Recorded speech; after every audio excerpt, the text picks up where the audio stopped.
just this month of April, we heard the news about the stabbing of a bishop while conducting a service in an Assyrian Orthodox church in Australia. The incident occurred during the live stream sermon at Christ the Good Shepherd Church in the said country. And the suspect is a 16-year-old boy. According to the investigation, the police authorities took into consideration the mental problem that can lead to this crime. But according to their official report, the attack met the criteria of a terrorist act. The teenager allegedly stabbed the bishop 6 times and injured other people while shouting in Arabic, "If the bishop didn't insult my prophet and religion, I wouldn't come here." With the Australian justice system that we know that can be applied to minors, this crime of terrorism carries a maximum penalty of lifetime imprisonment. These are examples of religion-related crimes which manifest the problem of man, which cannot be answered by the religions of the world that are against the Scripture. We can witness in this violent crime a religious belief that is unbiblical, religious belief that does evil to others and doesn't glorify God. Because apart from God's grace in salvation, men will continue in disobedience and will choose alternative religions that are outside the biblical revelation. However, this is not the case of God's people, because we are repenting of our sins, like what we learned on my previous sermon, but also God's people will prioritize God and obey His commandments. As these truths, we can understand that were present even in the Old Testament genuine people as we study this 30th chapter of the Old Testament book of Deuteronomy. That's why I invite you to turn your Bibles with me once again in the Old Testament, and our preaching will be taken in Deuteronomy chapter 30, verses 11 to 20, but I will just be reading verses 15 up to verse 17. So once again, Deuteronomy chapter 30, verses 11 to 20, but I will just be reading verses 15 to 17. See, I have set before you today life and good, death and evil. If you obey the commandments of the Lord your God that I command you today, by loving the Lord your God, by walking in His ways, and by keeping His commandments and His statutes and His rules, then you shall live and multiply, and the Lord your God will bless you in the land that you are entering to take possession of it. But if your heart turns away, and you will not hear, but are drawn away to worship other gods and serve them, I declare to you today that you shall surely perish. You shall not live long in the land that you are going over the Jordan to enter and possess. So once again, praise be the Lord upon the reading of His holy word. So these verses are part of a section in Deuteronomy where Moses warns the Israelites about their future failure to call their nation and encourage them to be faithful to God during their time. However, only God can bring such kind of right response, as Moses declared to them in verse 6. The Lord your God will circumcise your heart Moses clearly prophesied these words to the future exiled Israelites. That's why this particular truth is included in the later prophecies of the Old Testament about the coming new covenant that we can find in the book of Ezekiel and the book of Jeremiah. There is that new heart in the new covenant. The Old Testament progressively revealed the coming age of fulfillment, which is characterized by the experience of inward change among all of God's people. Because in comparison, those who belong to the people of God in the Old Testament, which is only through physical connection to Abraham, external connection to him, there will be a coming day when all of God's people will have this new heart. In the Old Covenant, not all Israelites are God's spiritual Israelites. We should understand that. But in the coming new covenant, all God's people are people of God because of regeneration. This truth was made known even during the time of Moses to give them the understanding of the nature of salvation that comes from believing the coming promised Messiah through their priesthood and sacrifices. So the believing Israelites in the time of Moses will understand that their faithfulness is not the cause of the inward change that promised by God. Instead, their faithfulness will make them discover the work of God in them that gave them the heart that they needed to be obedient to God. There is this truth even in the Old Testament. So we can understand that the reason why the genuine Israelites were able to believe the truths about the promised Messiah is because God worked in them. Not because of their own will, not because of their own ability. Because in all generation, men are not only dead in their trespasses and sin, men also in desperate need of God's grace. For apart from it, no one will respond unto salvation. So we should learn that the salvation by grace, even in the Old Testament, can only be experienced because of God's inward work that changes a sinner to respond unto salvation. Without this work, no one can able to save ourselves. That's the truth. Even in the Old Testament. And this change that causes salvation also leads to the responsible obedience of God's people, because believers are not saved by obedience, but we are saved to obey God. So this truth is present even in the Old Testament, as the true Israelites in the time of Moses were guided to learn this change that comes from God's saving work so that they can live the kind of life according to this change.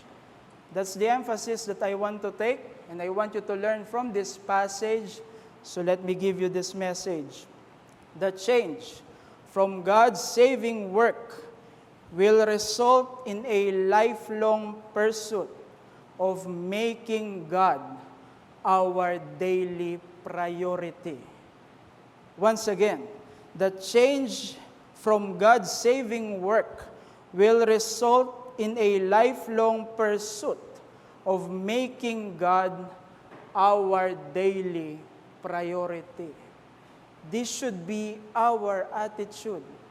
This should be the kind of life that we are living, because we knew God and we experienced His grace.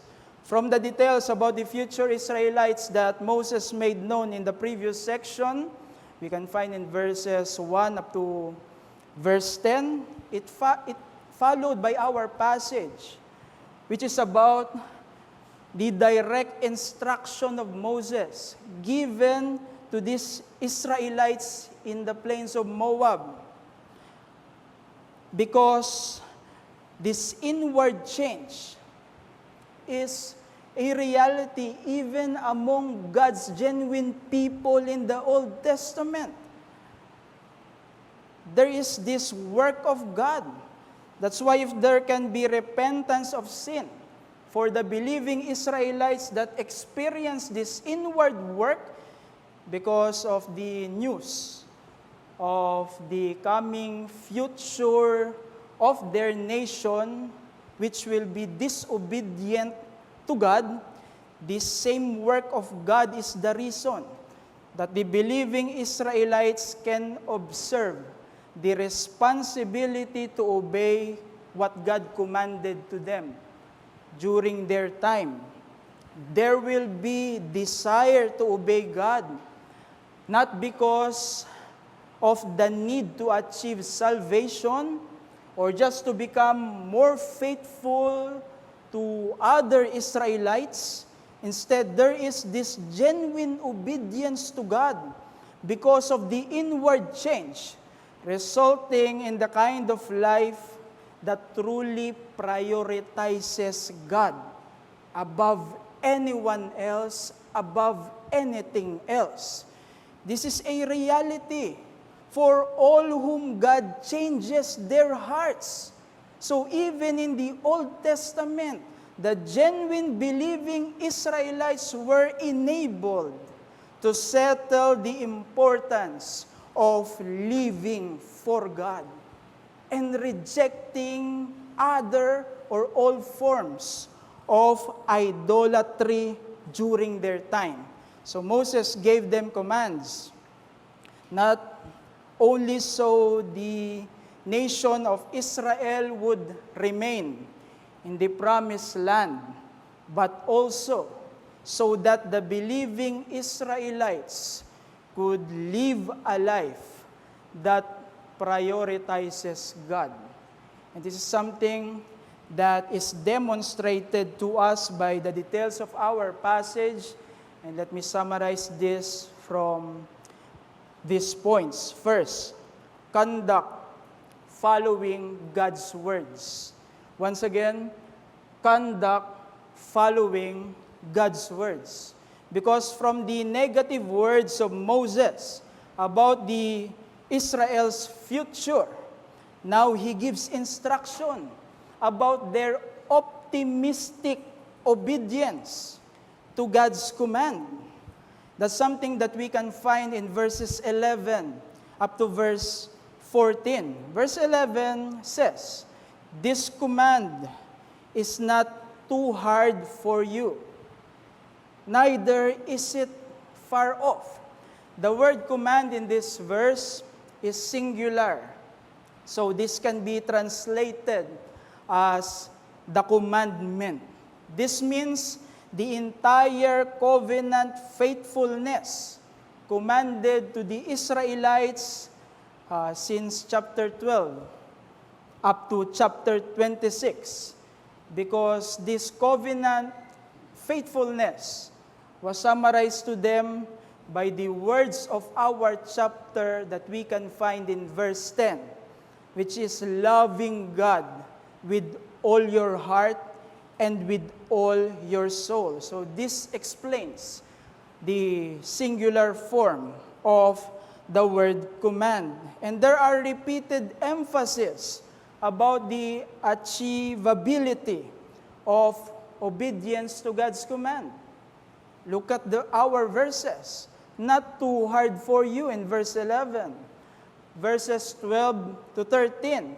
We may hear it and do it.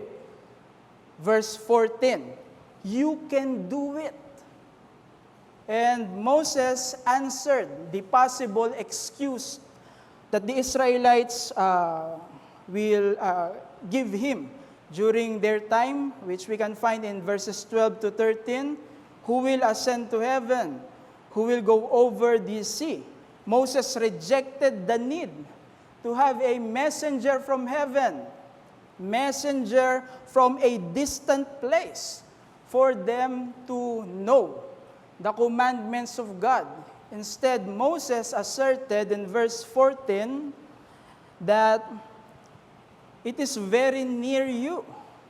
The prophet used the phrase, "It is in your mouth," because they communicated God's commands to others during their time. For example, the Shema of the Israel in Deuteronomy chapter 6, verse 6, that we can find the details. Teach them diligently to your children. Talk of them. So they express the commands of God in their mouth. But this command also should be in their heart, which only God can do for them. This command, this particular truth commanded to the Israelites to circumcise their hearts, which we can find in chapter 10, verse 16. God commanded this truth to them, but they were unable, because God alone can achieve this reality of circumcision of one's heart. There is this inward work of God that enables, through obedience to the commands of God, even in the Old Testament. That's why we should learn that pursuing daily actions according to the Word of God reveals the kind of life that wholeheartedly prioritizes God. This particular teaching reveals the limitation of the physical descendants of Abraham, because instead of obedience to God's commands, they disobeyed. And the best that these physical Israelites can do is to only observe its external demands, because their intentions behind them are wrong. They made their obedience the cause of their righteous standing before God. They made their obedience as their reason to belittle others who were not following what they were doing. They cultivated pride in their obedience, that very much familiar to us in the Pharisees of the New Testament. They made their obedience the cause of their pride. This manifests the reality that men are sinners and take pleasure in disobedience. But if sinners can have religion, their observance will not be pleasing to God because of their wrong intentions, tainted with their depravity. That will happen to sinners, unconverted people. Even they possess religion, because we have these examples from the Old Testament. The physical descendants of Abraham, though the word is near to them, they can obey to remain in the land, but they were separated from eternal inheritance. That's the example of the physical descendants of Abraham. However, for the believing Israelites, they were sustained in their lifetime obedience, springing from their intentions to truly obey the Word of God, because God transformed their hearts. The salvation by grace that produces present obedience to God's words was reality even in the Old Testament, even though the promised Savior was yet to come, because it was made known through the prophecies about the inward change that caused salvation and changes the genuine convert to truly obey the commands of God. That's the reason of the remnants in the Old Testament. In animal training, which is a field that helps animals to reduce stress, address behavioral problems, learn and obey commands from their owners, whether these are pets, working animals, or animals for entertainment. There is effectiveness in this training because the experts can use natural techniques to train the animals. And the animals have the natural capacity to understand and obey whatever are being taught to them.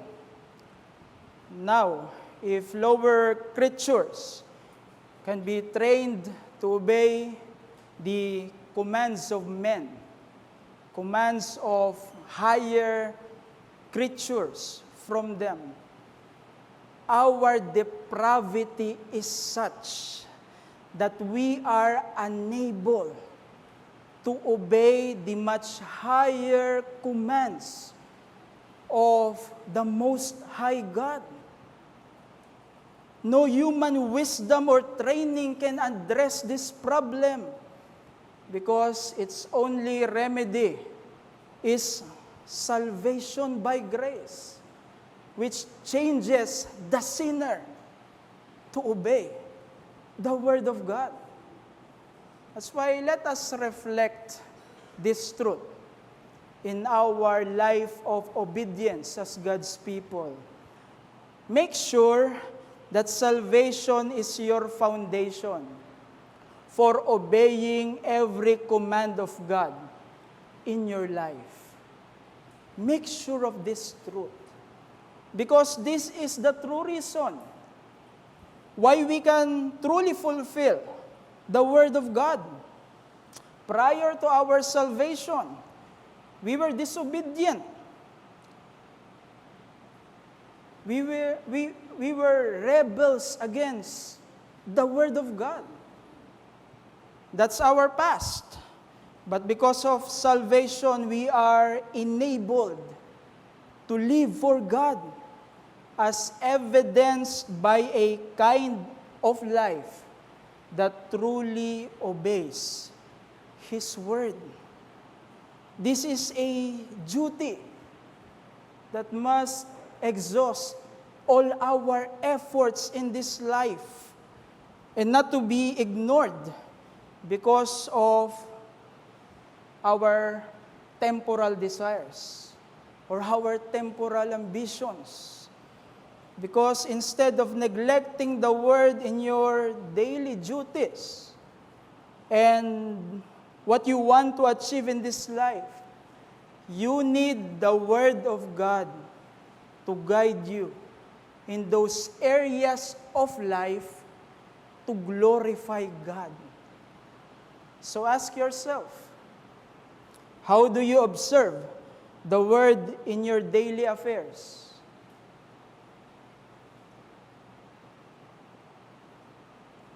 And are there principles of the Word that you are neglecting because of your ambitions in this life? These are important issues to align us with the will of God in our lives. Search ourselves with these truths, because making our salvation the foundation of our obedience will guard us against legalism. For we are not obeying the commands of God to obtain righteous standing. Instead, we have the righteous standing because of our faith in the Lord Jesus Christ. That's why we obey the God who saved us. That's why this particular application is very important in our obedience. Also, this application will gives us motivation that is biblical to truly obey God, even in its sacrificial and self-denying demands of His words. Because we are not dragging ourselves to fulfill the word. Instead, obedience is a result of our salvation. Our salvation can make us obey God, even in the midst of sacrifices and hardships in this life, because we have this blessing that cannot be compared with everything in this life. And this eternal blessing cannot be taken away from us. How we cannot obey God if we have this marvelous grace of salvation? Since the Old Testament, the believing Israelites were able to obey God.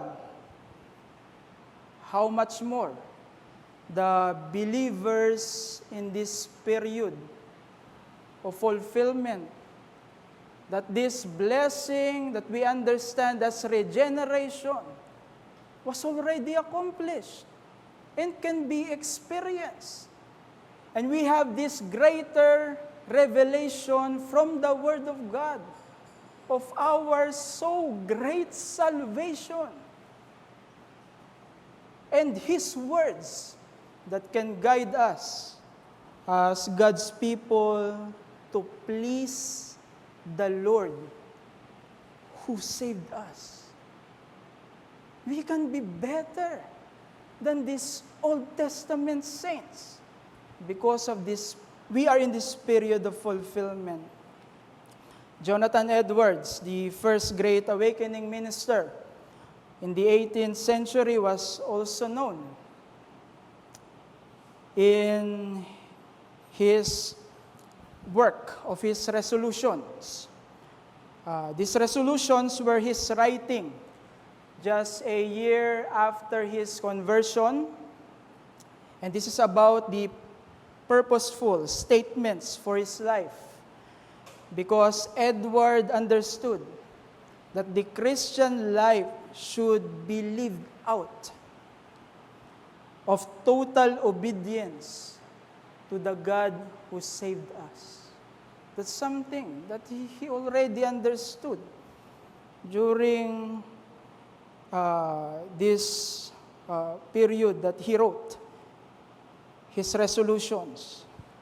He wrote in his own diary about his desire to consecrate his life because God saved him. And let me read some of his words. Jonathan Edwards wrote, "I have given myself all that I am and have to God, so that I am not in any respect my own. His law is the constant rule of my obedience, for I did believe in Jesus Christ, and I would adhere to the faith and obedience of the gospel, however hazardous and difficult the confession and practice may be." These were the words of a 1-year old convert, spiritually speaking. Jonathan Edwards' discipline of obedience to God was very important key to his growth and maturity both in faith and his ministry. Because the truth that we are already saved must lead God's people to live a life that is obedient to God's words. That's something that we can find in this Old Testament book. Conduct following God's words. Another thing is that commitment in following God. That's something that we can find in the remaining truths of our passage. We can find in verse 15 up to verse 20, because as Moses gave instruction to the Israelites to obey God, he also pleaded with them to choose God. That's what Moses did in these verses of our passage. We can find in verses 15 to 20, I have set before you today, if you, then I call heaven and earth to witness that I have set before you. Moses proclaimed to them the choice that they needed to make during their time. And these choices have different outcomes according to the verses that I said. Verse 15, life and good, or death and evil. Verse 16 up to verse 18, live and multiply, or surely perish. Verse 19, blessing or curse. And these choices are not just about a matter of obedience, but about choosing God Himself. That's the intention of this prophet. Why? Because we can find in verse 17 the explanation for the result of the wrong choice. You will worship other gods and serve them. That's why the plea of Moses is to choose God. In verse 10, concluded the words of Moses about the reminder of God's faithfulness as evidence that He can enable His people to choose and obey Him even during this time of the Old Testament. Because the daily intention and resolve to follow the Lord reveal the kind of life that wholeheartedly prioritizes God. Not only following His word, but our resolve of commitment to God Himself. This reveals a kind of life that truly prioritizes God.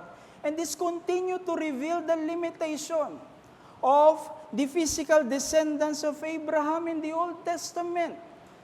Because they did not only disobey the commands, they rebelled against the God of these commands. The best that these physical Israelites can do is to obey the commands of God because of the benefits that they can receive. That's the best that they can do. Because for sinners, even God must please them. That His very own words should center and prioritize their advancements and advantages in this life. That's the attitude of an unconverted. For without the carnal benefits, the sinners will not care or to be concerned about the authority of God who commands them to obey. Unconverted do not care. There were physical benefits within the promised land that made the physical Israelites obey God, but they did not last. For as sinners, they sinned against God even in the midst of His blessings. Their obedience were temporal as sinners.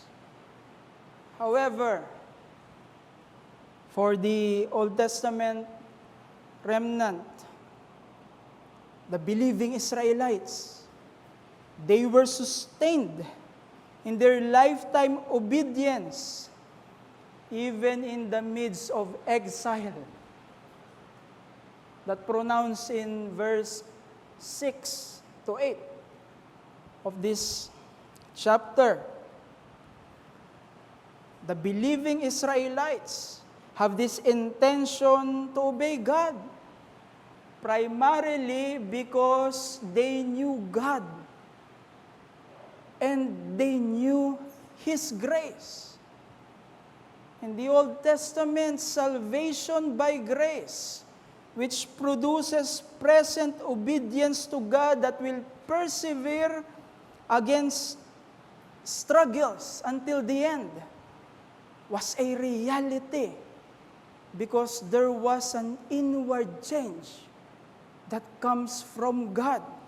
So it was not obedience or choice that could make a sinner prioritize God. Instead, all these things are the result of the change produced by God's grace in salvation. Fans in the entertainment industry are willing to sacrifice their time, spend their money to watch a movie or attend a concert, not just to enjoy the show, not just to enjoy the music, but for the primary reason, because of their idol. Fans are willing to follow their lives, imitate their fashion statements, support their careers, and defend their idols against critics. Now, if the people of the world can admire individuals who are stunning and talented despite being our fellow men who shares many limitations, for believers, we are the people most captivated by God, not only because of His grace, but because of the perfection of His being.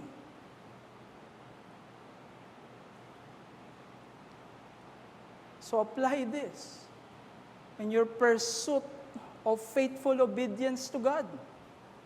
Motivate your desire for obedience by remembering the truths about the God you need to follow.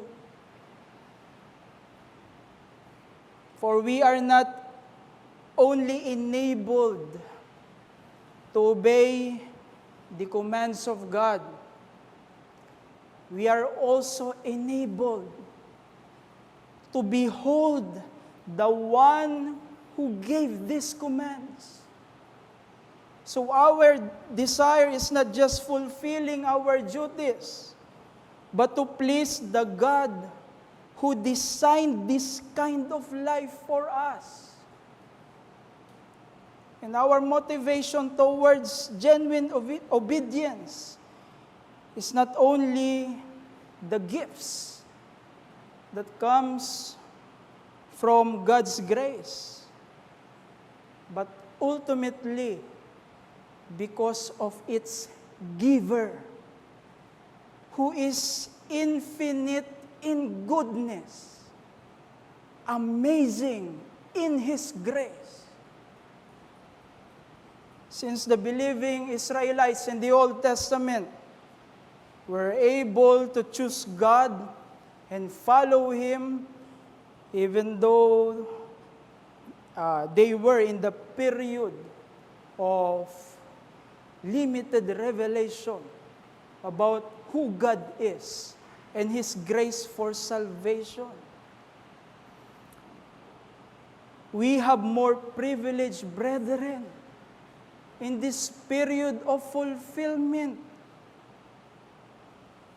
For God completely revealed Himself. This God whom the Israelites should worship and obey, revealed to us in the New Testament as our loving and merciful Heavenly Father.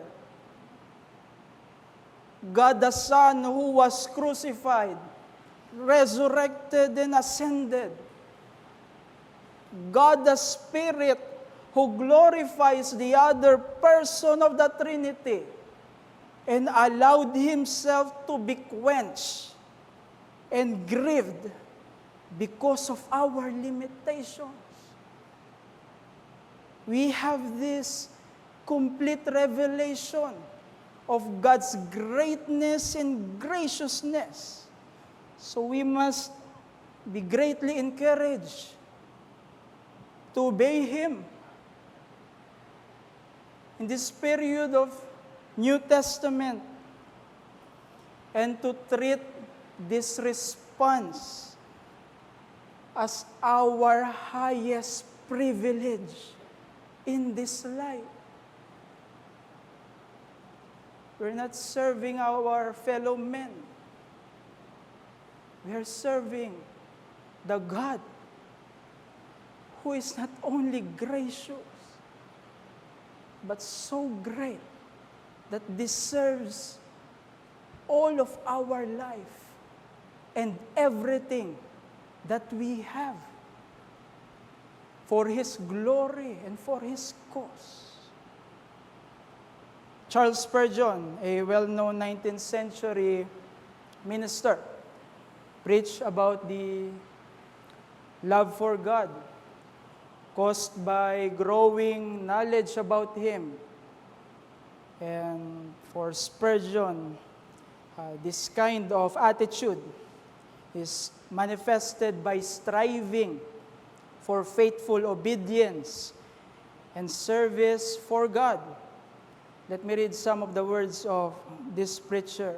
Spurgeon said, "If I had my choice of all the lives that I could live, I certainly would not choose to be an emperor, nor to be a millionaire, nor to be a philosopher. For power, wealth, and knowledge brings with them sorrow. But I would choose to have nothing but to love my Lord Jesus and do all things for His sake and out of love for Him." This was the attitude of this well-known minister. Because the truths about God evokes our love that compels us to a life of faithful obedience to the God of the Word. So there will be our priority to God because of the change from salvation. that are demonstrated by our conduct following the Word and commitment and in following God. That's what we can learn, even in this period of the Old Testament. But for our visitors and friends, let me address you, do not take for granted your standing before God. For there is this popular notion, even in our time, that we need to change ourselves first before God will accept us. This kind of idea will bring you to eternal ruin. Our friends and visitors, and our children, because like what you heard, the change that brings obedience is not a cause of eternal salvation, but a present result for those who will be with God throughout eternity. So consider seriously the brevity of life, for tomorrow is not guaranteed. There is eternal judgment that will surely come to all sinners. But there is this answer for this terrifying punishment through the only way that God made for our salvation. And He is Jesus Christ, who died and resurrected from the dead. Therefore, repent of your sins and believe the Lord Jesus Christ as your Lord and your Savior. For there is this eternal salvation that only comes through Him. And there is this present evidence of this salvation which we can find in a life of genuine priority of obedience to the one who saved us, the true and living, the gracious and great God. Let's pray.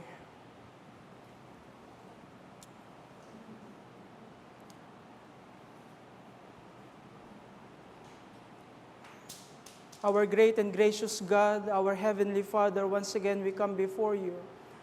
And we thank you because even as we study your word in the Old Testament, there are truths that points us to your greatness and your graciousness. And if your Old Testament people can able to conduct a kind of life that follows your word and committed for you, may these truths abound in our lives in this period of fulfillment. For your grace abounds in us, and we have this complete revelation of our so great salvation and the kind of life that we should conduct to please you in this life. That's why, Father, despite of our limitations and struggles against the world, the flesh, and the devil, may we be encouraged to obey your word because we are founded in your grace. That's why help us to make your salvation foundation of our obedience, and may your truths that points us to your greatness, goodness, and glory motivates us in our obedience and commitment to you even in this life.